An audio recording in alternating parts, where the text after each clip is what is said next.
Yeah, yeah. Yeah, yeah, yeah. Yep, yep, yep, yep, yep, yep. Just about, just about, just about. Yep, yep, yep. Yep, yep, yep. Yep, yep, yep. Let's see here now. And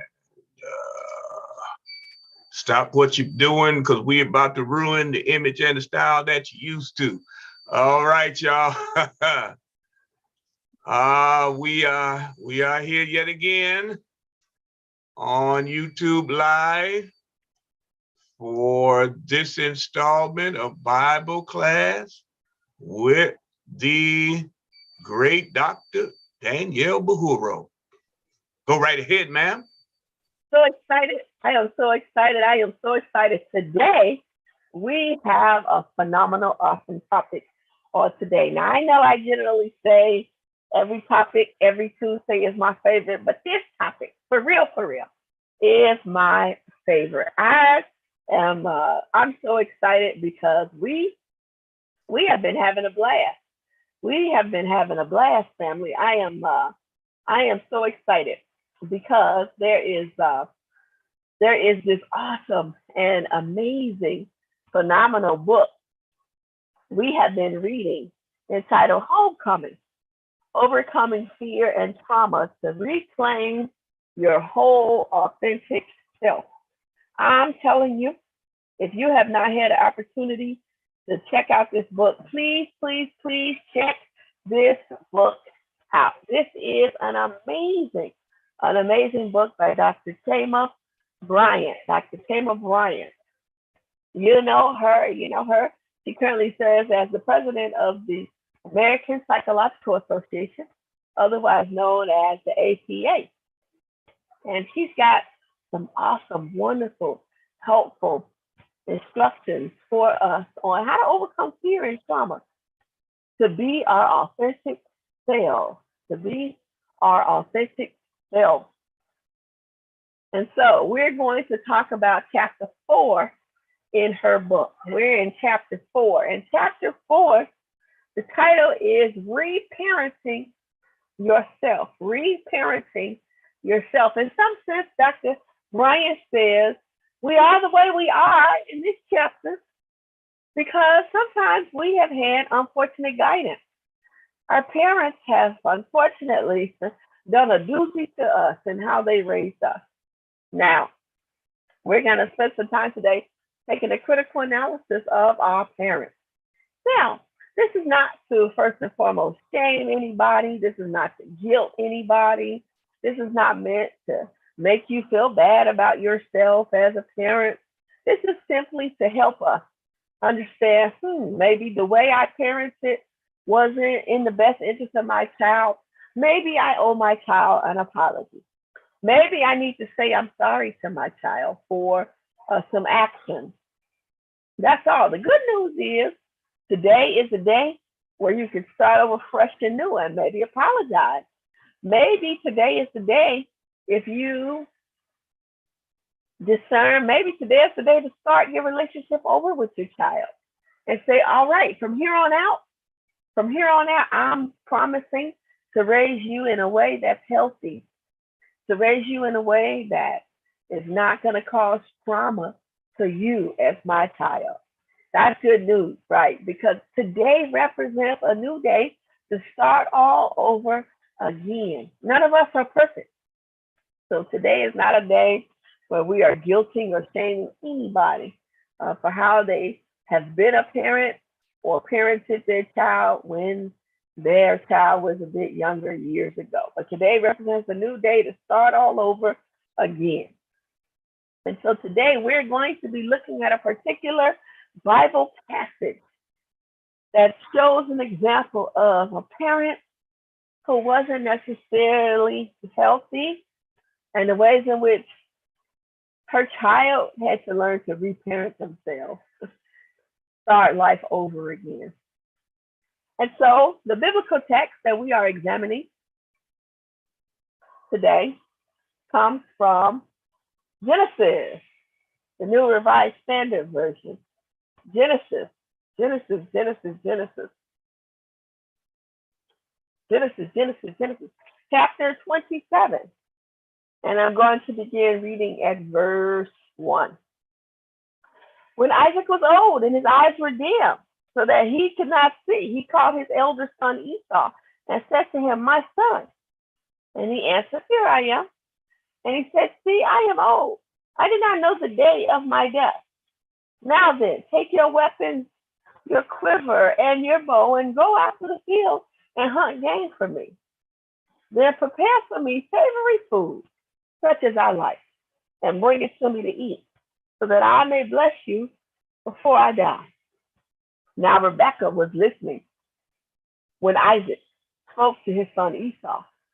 So when Esau went to the field to hunt for game and bring it, Rebekah said to her son Jacob, "I heard your father say to your brother Esau, 'Bring me game and prepare for me savory food to eat, that I may bless you before the Lord before I die.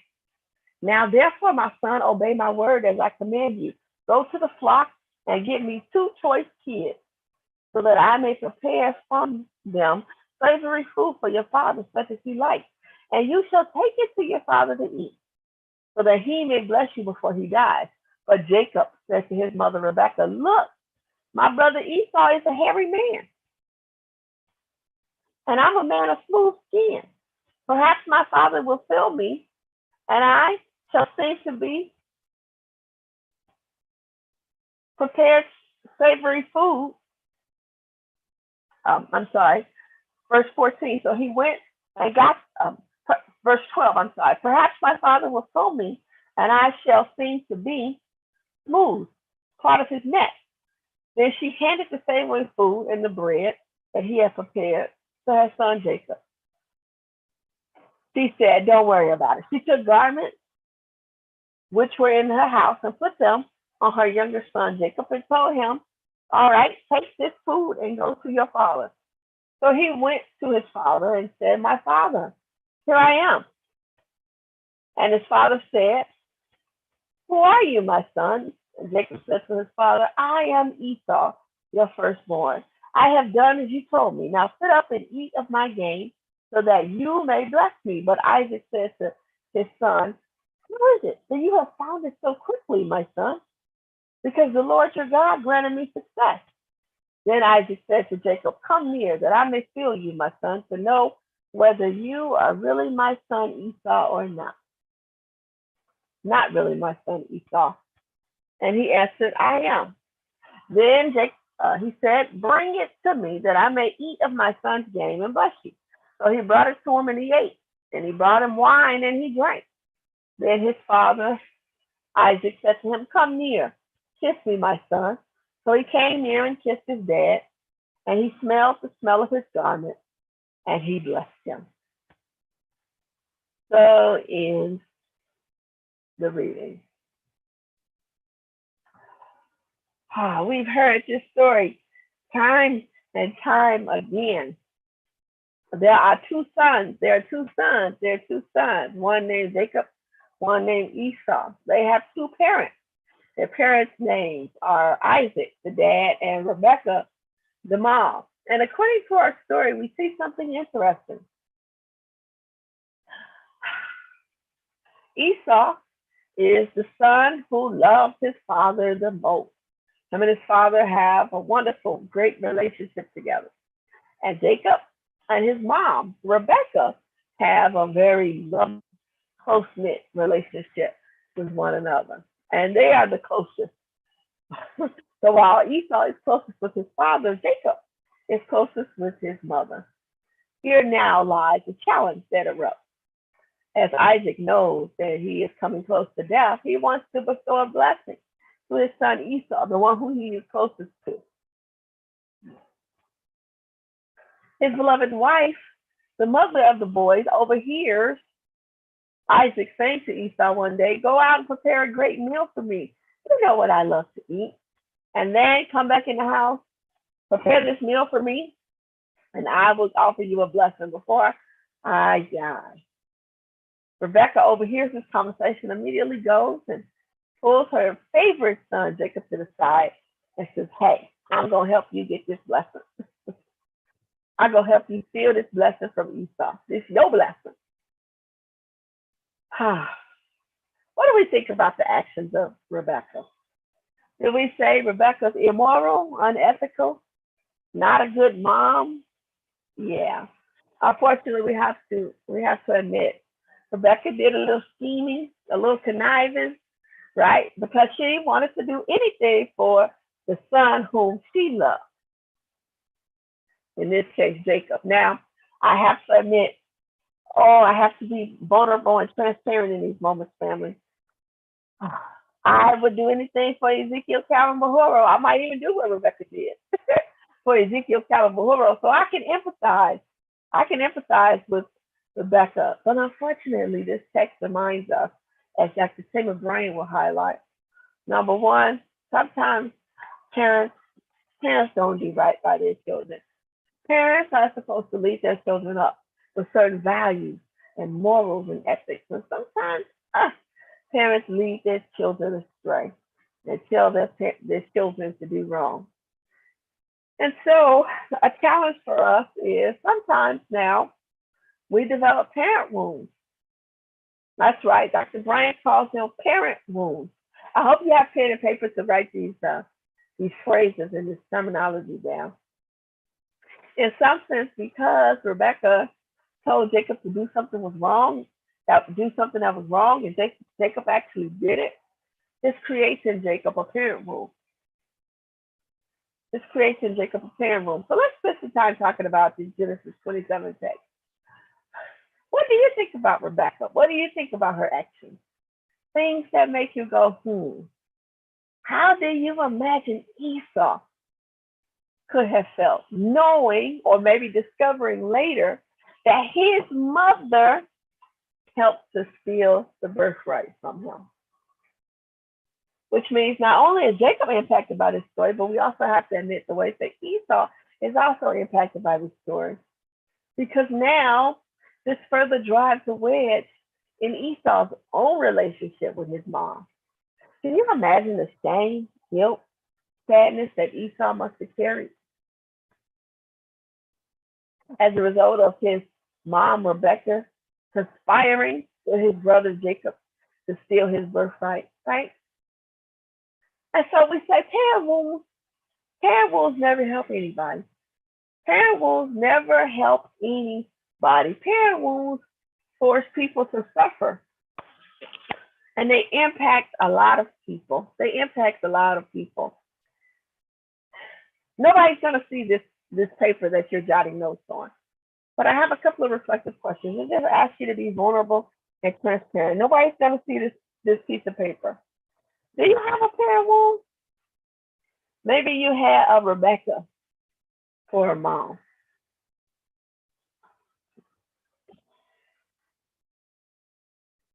The Bible, unfortunately, is filled with parents who unfortunately didn't get it right in life. I can't help to think about the unfortunate examples of bad parenting in our biblical text today. We're talking today about Genesis 27 and looking at Rebecca and her bad parenting of Jacob and Esau in particular. But I would be remiss if I didn't say there's also some other types of unfortunate, unhealthy, bad parenting in the Bible. Can you name some? Can you think of some? Another example that I tend to grapple with is the way Saul treated his son. The way Saul treated his son. King Saul, unfortunately, was really, really mean to his son Jonathan. He created a parent wound in his son Jonathan. I'm also reminded of another biblical text of unfortunate parenting skills. I'm reminded of Mordecai, who played uncle, cousin to Esther, who tells Esther, hide your cultural heritage. Don't let that king especially know that you're really a Jew.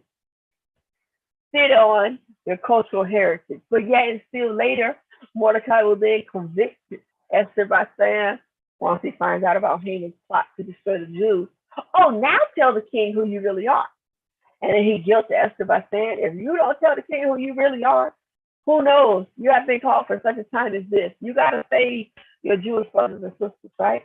But the irony is, Mordecai is the one who told Esther to keep quiet about her cultural identity to begin with.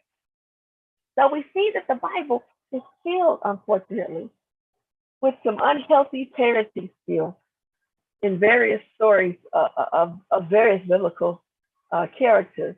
Do you have another story in mind, Pastor? Or anybody from our audience have another story of some not so healthy parenting of a biblical character? Well, yeah, as you said, the Bible is full of them. So Jacob was not a parent that made all the right decisions, and there were recorded some decisions he made, and he inherited, probably inherited from both his parents, because Isaac and Rebekah, they had favorite children. So, that's not beneficial if you have multiple children and there are one or two that you spend more time on. And so Jacob did that. And you mentioned Saul, but David didn't always make the right decisions. His daughter got raped and by her brother. And so David kind of just looked over it. And so there are a number of areas, as you said, of parents who made some bad decisions. And again, all of us as parents, like you said, we love our children, and sometimes we love our children in some ways that are that are not healthy, So it's a good point. Good point. Parent wounds.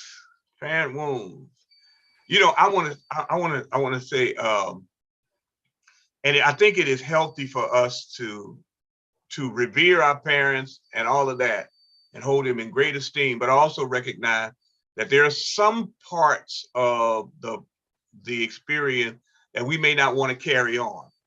So I use this one in particular. My dad worked. You could call him, I guess, a workaholic. Daddy worked, and we really didn't take vacations per se as a family. Daddy was always thinking about making the money that he needed. It's 5 of us. And in doing that, Daddy worked constantly. And I found myself, even till the day, I have to fight it. I found myself, especially when I was a police officer, and even the job before that, not taking vacations and things like that, because I had to be at work. And it was years ago. I was on the police department, and my younger brother, who lives in San Diego, he was visiting. He was home.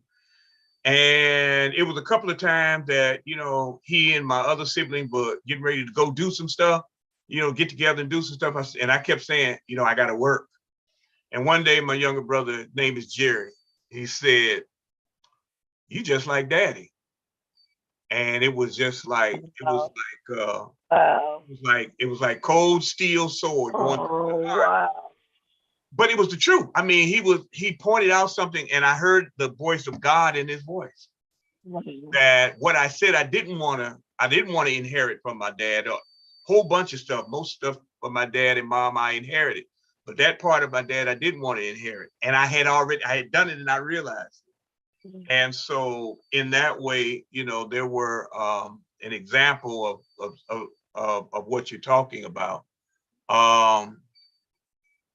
Let me say, Jeanette says, I believe it's Job with his children, he didn't discipline his children for their partying and not taking responsibility for. I don't know. I guess it's Job. I don't know the incident. Taking responsibility for their action. I guess that's Job. But go right ahead. Go right ahead.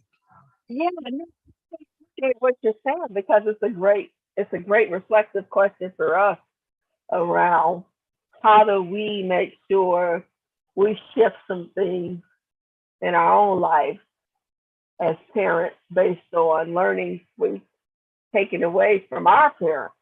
Um, and so I so appreciate you naming I so appreciate you naming that because as a result of reflecting on our actions of our parents, we can say to ourselves, okay, I'm going to do some things different in my life as a result of how I watch mom or dad do some things. And so that's great. That's great. Again, nothing we're talking about today is meant to shame anybody or guilt anybody. It's just helping us to learn so that we can be better.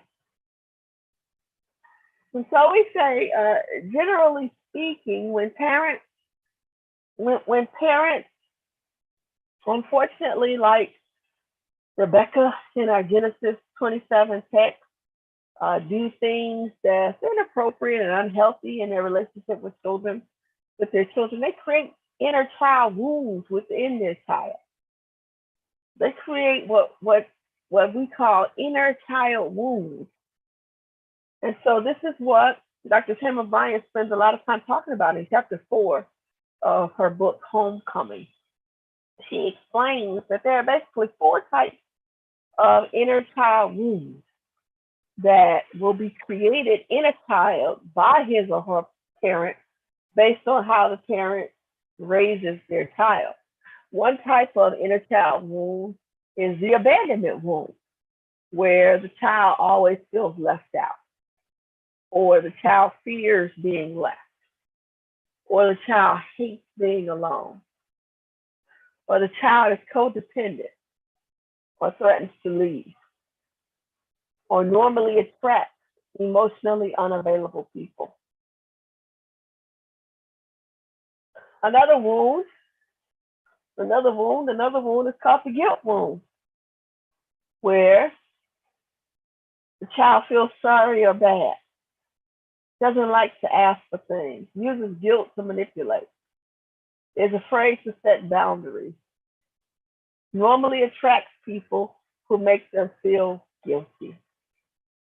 The third type of wound is called the trust wound, where the child just is afraid to trust, doesn't trust themselves, finds ways to not trust other people, feels insecure and needs a lot of external validation, doesn't feel safe, normally attracts people who don't feel safe.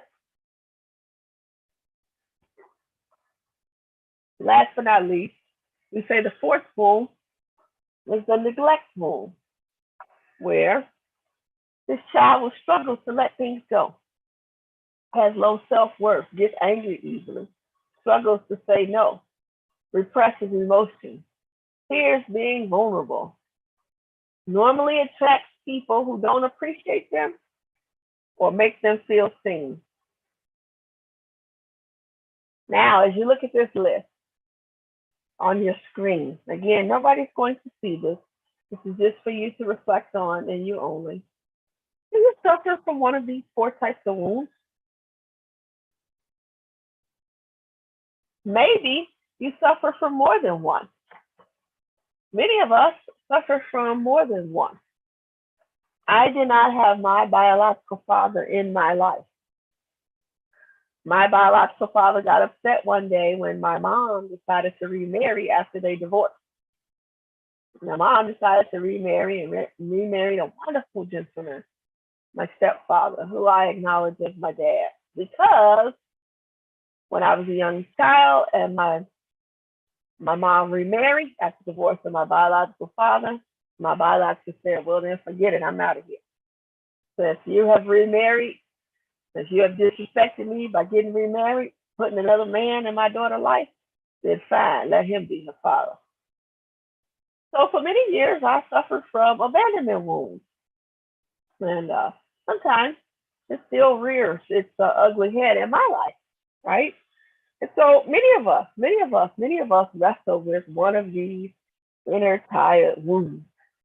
Thinking about the story for a second of Rebecca and Jacob. Given the story we just studied in Genesis chapter 27, which of these wounds do you think Jacob will now wrestle with because of Rebecca's unhealthy parenting? Which of these wounds do you think Jacob will wrestle with? Let's think about Esau for a second. Which one of these wounds do you think Esau would later wrestle with as a result of what his mom does, basically co-conspiring with his brother Jacob to steal his birthright? Which one of these wounds? Which one of these wounds do you think Esau will now wrestle with for the rest of his life? These are interesting examples of parent wounds. Now let's pause for a moment.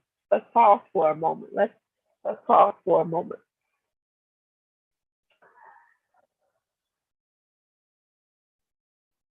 One of the hardest reflective questions that we'll have to ask during our time together that Dr. Bryant asks us to think about not only is which one of these wounds do we feel like we have as a result of some unhealthy trauma that our parents committed and how they raised us, with maybe some unhealthy parenting skills, but we have to also ask the harder question. Are we creating any one of these inner child wounds in any of our children that we're currently parenting? Again, this is not for public. You're not going to share this publicly. This is just for your own personal, private reflection. As you looked at that list on the screen, abandonment wounds, trust wounds, guilt wounds, and neglect wounds. Do you think maybe one of your children has one of those wounds? Maybe because you weren't the best mom you could be, or maybe because you weren't the best dad that you could be. Guess what? The good news is you can start over. You can start over. Maybe it's apologizing to your child, having a nice come to Jesus moment where we name the elephant in the room.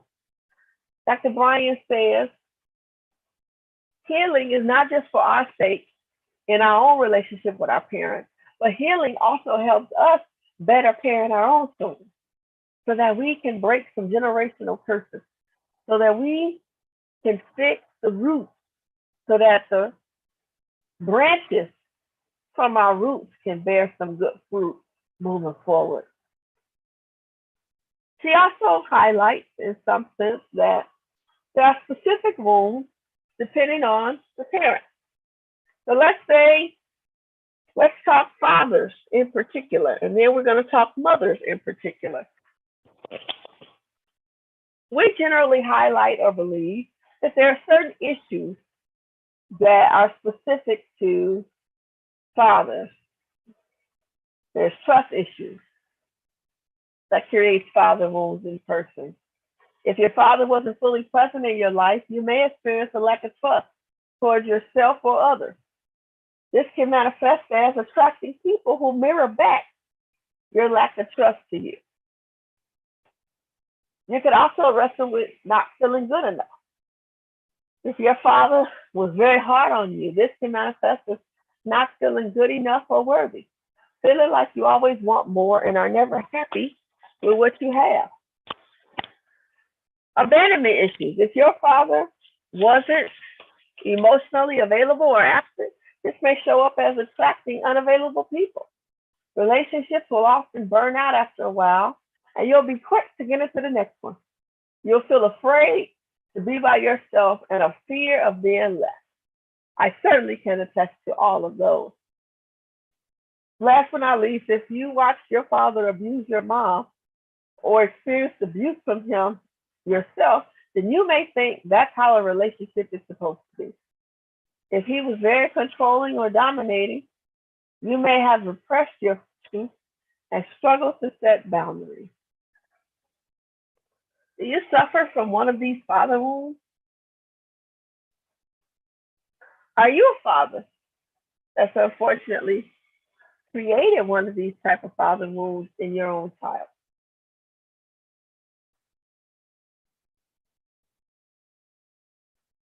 Just like there are father wounds, we say there are also mother wounds. There are also mother wounds. We say if your mother was overly critical, very critical, you may now suffer with a loud inner critic voice. If your mother was unapproving, you may now suffer with a lack of fear of judgment or a fear of judgment. If your mom was passive aggressive, you may now suffer with a lack of confidence. If your mom was unavailable, you may now wrestle with an inability to understand or express emotions. If your mom was codependent, you may have weak boundaries. If your mom was controlling, you may have rebellious choices. You may make rebellious choices. It's as a way of showing your mom she can control you. If your mom was pessimistic, you might really work hard to always self-sabotage yourself.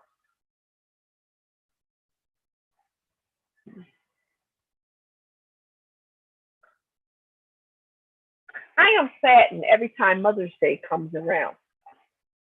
Every time Mother's Day comes around, Mother's Day is in May, Father's Day is in June. And I'm saying this as a woman, I'm saying this as a mother. Oftentimes when Father's Day comes around, we spend a lot of time talking about father wounds and the ways in which many fathers, some fathers, many fathers have not been healthy in their parenting. But often what we forget to mention, or take a blind eye to, I should say, is there are so many unhealthy mothers that exist today that are really doing some unfortunate things to their children. There are many people today who wrestle with mother wounds because of some unhealthy moms, right? And so we talk about parent wounds. Our author, Dr. Bryan, says it's so important to not just talk about unhealthy fathers, just that sometimes fathers get a bad rap because we spend a lot of time talking about unhealthy fathers when there are just as many unhealthy mothers that exist during our time as well. That's one of the reasons why today, for our lesson, I wanted to specifically highlight a mom that was an unhealthy mom to highlight this point in particular, because oftentimes our dads get a bad rap. So let me ask you, same as I did for under father wounds, do you have a mother wound? On that list that I shared, do one of those behaviors, can you identify one of those behaviors as something your mom did or currently does? Do you have a mother wound? And it's also important to reflect on, if you're currently a mother, are you creating a mother wound in one of your children? And I say that I really celebrate and appreciate you for bringing balance. And as a woman who is a parent, a mother, and all of that, for bringing balance to the discussion and the examination that there are fathers and mothers who have not lived up to the best that they could be in their parenting and of course in relationships. So and you're pointing out that, you know, Mother's Day, you know, there is this sense of, and there's this sense of sadness, and then Father's Day comes around and sadness is deepened. So thank you, Dr. Danielle Buhuro, for bringing balance, because that is major, that is monumental. So as a brother, I appreciate that.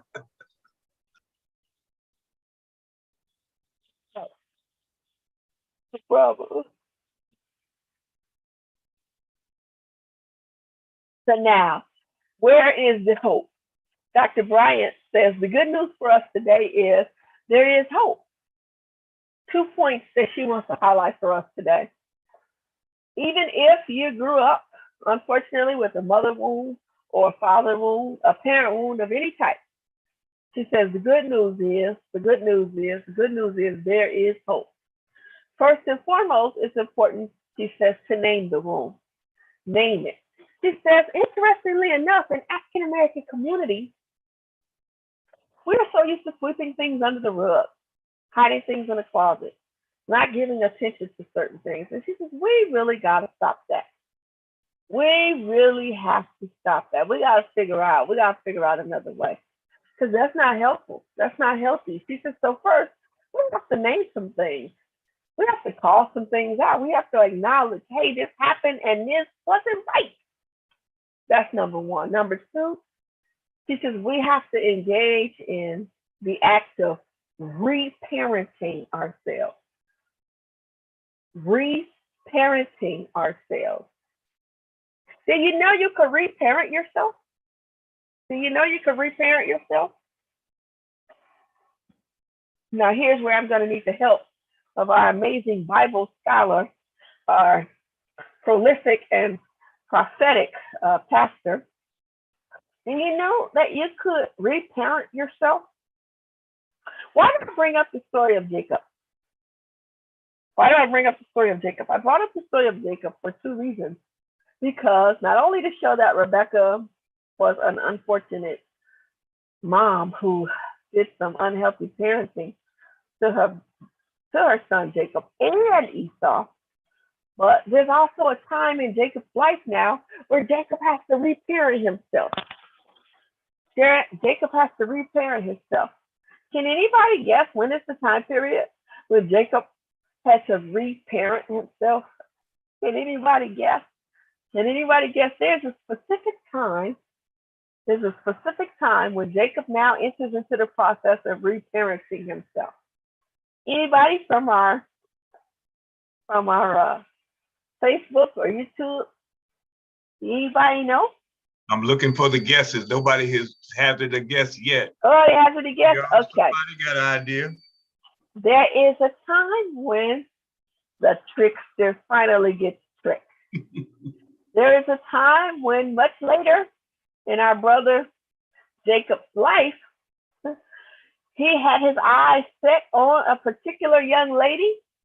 Remind me, there's a sister, what's her name, Rachel or Leah?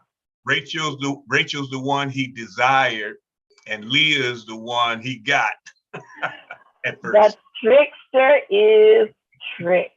The trickster is tricked, right? He is tricked by his father, Laban. Yeah, Laban. Yeah, Laban. His uncle Laban. He's tricked by Laban. Whereas the woman he has his heart set on is not the woman that he worked so hard for and is given as her hand in marriage to him. And so in some sense, our biblical writer says later on that Jacob has to work now 7 more years for the woman of his desire, who was Rachel. Who was Rachel? He worked 7 more years, and I venture to say, can you imagine what must have been going through Jacob's head in those 7 years when he's working for his beloved Rachel? I venture to say, there's a famous theorist named Jack Mezirow, famous psychologist by the name of Jack Mezirow, who says, at some point in your life, at some point in my life, at some point in all of our lives, we experience what's called disorienting dilemmas. And these disorienting dilemmas are mind-blowing, earth-shattering. And more than anything, they let us know, you know what? how we've been living life, how we've been doing some things, it ain't working. How our mom raised us, how our dad raised us, is not working.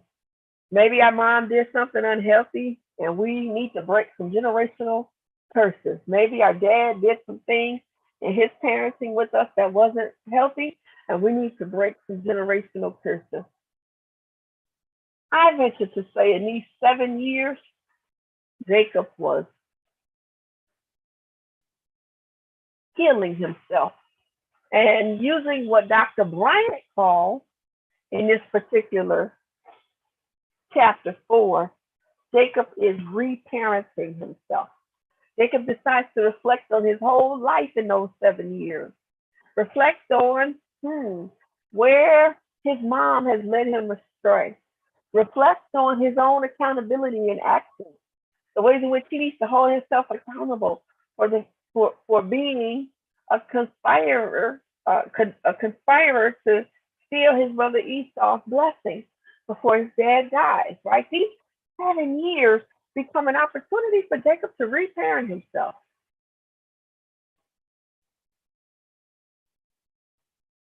Because according to the Bible, what happens to Jacob after he finally lands his beloved Rachel? What happens after he finally lands his beloved Rachel? After those 7 years?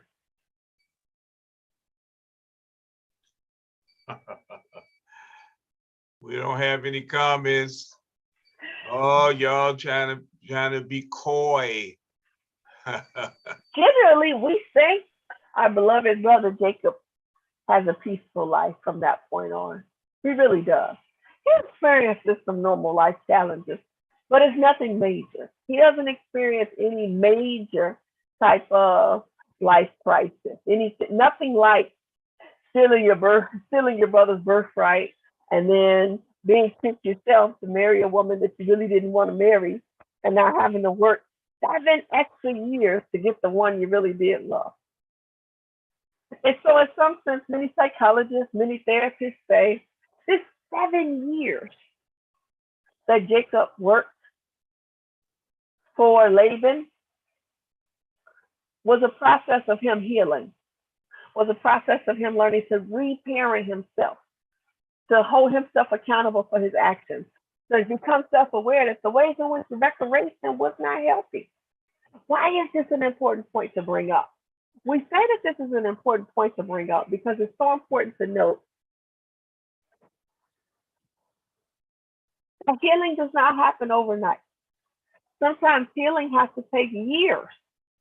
Sometimes healing becomes a lifelong journey where we have to reflect on our past life experiences and find healing for those experiences, maybe through apologizing, writing a letter, coming to some terms about some things, right? And so it's so important to name that for 7 years, Jacob is working for the hand of the one he truly desired. Because we also believe during those 7 long years, he's also healing that inner child wound that Rebecca created in him. And so we want to encourage you, brothers and sisters, you can heal your inner child wound. It may not happen today, tonight, overnight, by next year. You might, like Jacob, have to work 7 years to heal these wounds. But the good news is start the process of healing. Trust the journey. Start the journey, start the journey, start the journey. First and foremost, our author, Dr. Bryant, says, the journey first starts with, what are you verbally saying to yourself? What are you verbally saying to yourself? These are affirming statements to say, to soothe your parent wounds. Whether those are parent wounds from your mom, whether they're parent wounds from your father. These are generally affirming statements you can say. And so one exercise, here's an exercise. Every time you wake up in the morning, go to the washroom, go to your bathroom.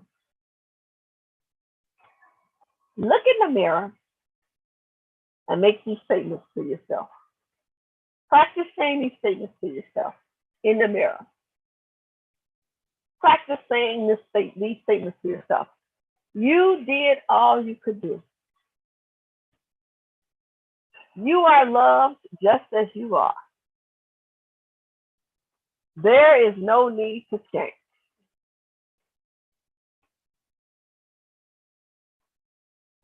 It was never your fault.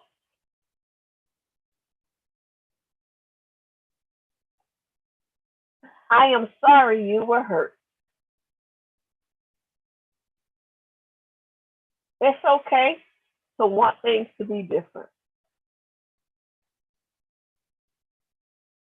It's okay to feel lonely. I am here for you. I see you. I hear you. You are perfectly imperfect and powerful beyond measure.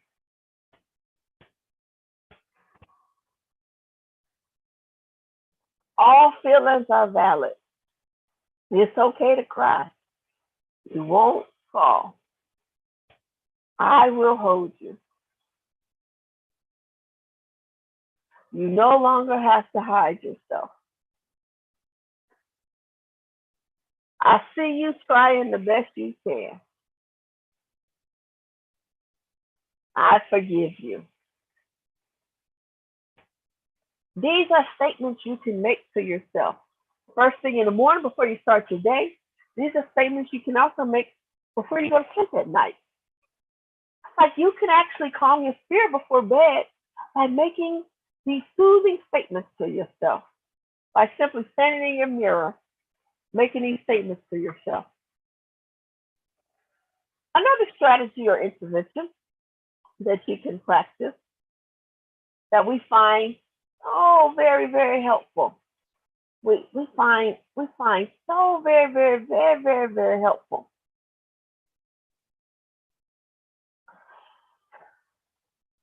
Is listening to, this is really, really, really cool. Listening to podcasts. That's right. Listening to podcasts. And if you don't have access to podcasts, no problem. You can go on YouTube and check out, simply type in on YouTube, the Homecoming Podcast with Dr. Taylor Bryant. These have been so very, very helpful. These have been so very, very helpful.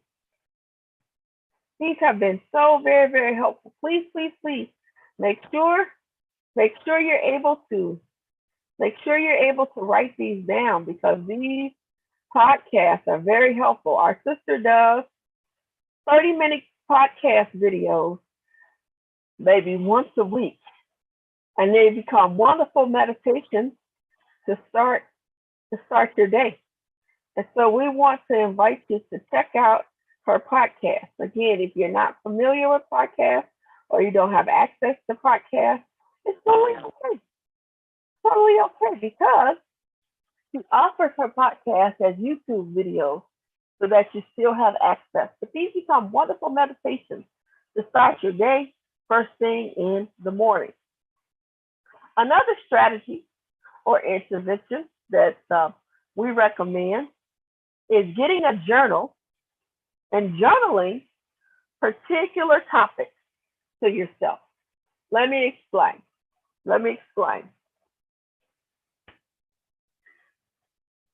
We function as a result of our parent wounds. We function from a perspective of letting our wounded inner child run our lives. But guess what? There is hope. We don't have to let our inner wounded child run our lives. So a reflective activity that we often can practice and journal is thinking about if I get triggered easily, a reflective question I can journal. What does it mean for me to stay composed? What does it mean for me to stay composed? How can I stay composed? I feel myself always getting triggered easily. How can I stay composed? If I'm feeling overwhelmed, I can write in my journal, how can I remain peaceful? How can I remain peaceful when there's a desire in me to feel overwhelmed? If I wrestle with anger and rage and outbursts, I can simply say to myself, what does it look like for me to feel calm and powerful? And you would just simply work down this list. Work down this list.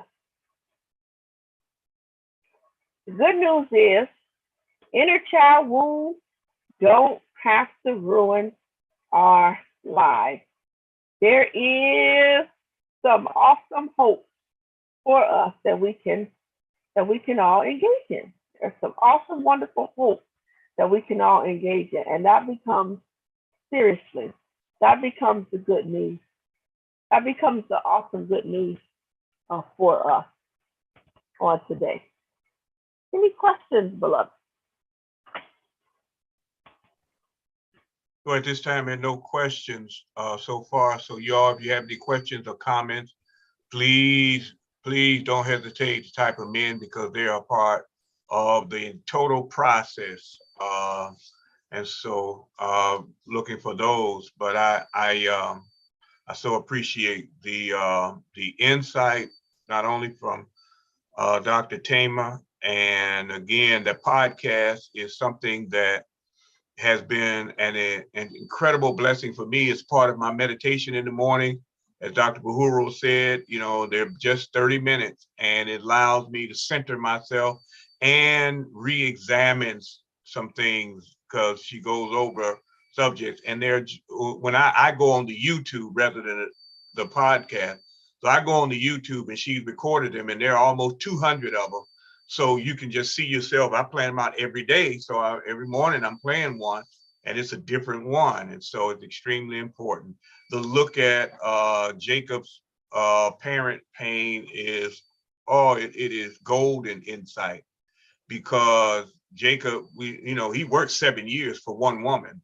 But also we mentioned Esau. Esau had some healing to deal with. And so in that time, Esau did some healing and they both ended up, coming together. Jacob thought Esau was gonna kill him. And they get together and Esau said, no, you my brother, man. That stuff, our parents went off the rail a little bit, but you my brother. And so, they both were able to readjust there. And that's just extremely important. Jeanette says, thank you so much, Dr. Buhuro. I didn't know there was a podcast. Yes, there is. And yeah, it's also on YouTube. So you just put in the Homecoming podcast on YouTube, and that picture that Dr. Buhuro put up will show you that site on YouTube. And them slides you got, please, once again, send them to me. So Yes, sir. Yes, sir. Thank you so much, everybody. Please, please, please. Our homework is to read chapter 5. Chapter 5. That's my favorite chapter. It's all about emotional intelligence. Read chapter 5. That's our homework in our book. Chapter 5 is it. Emotional intelligence. Chapter 5. Look forward to seeing everybody next Tuesday. All right, you all. Next Tuesday. God bless you. Y'all have a good weekend, holiday. See you at church.